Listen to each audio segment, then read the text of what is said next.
that vision that we see in the scriptures in Jeremiah 29 about God calling his people to seek the peace and prosperity of the pagan city where he had sent them to exile is like sort of the tip of the iceberg of a whole huge theology throughout the Bible about how God wants his people to seek the flourishing of others, Mm.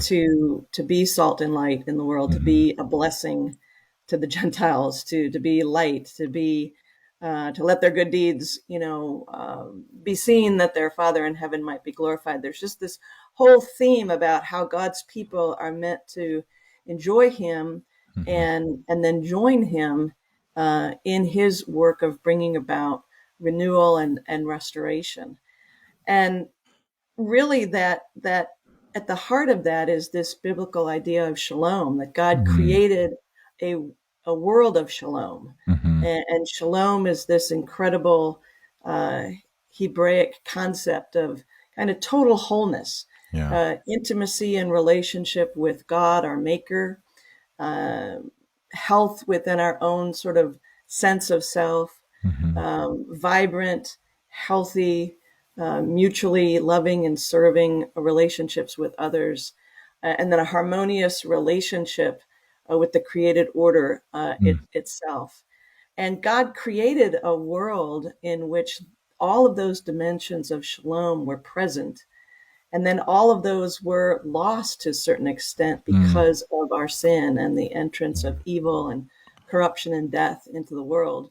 And really, the rest of the Bible's narrative is about God's mission of Mm. returning things to Yeah. a place of shalom.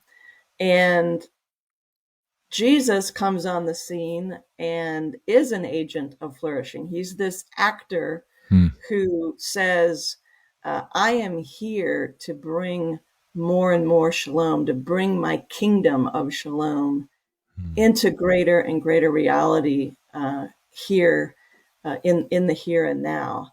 And Mm. I'm calling the new humanity to come and return to me, join me Mm. in that work. So this idea of shalom and flourishing is just a huge theme in the scriptures, and it's a huge part of the Missio Dei, the work of God in the world, and Mm. it's a huge part of our own calling as believers. And like Mm. Jesus, I believe we are also to be these agents who work for the flourishing of our neighbors.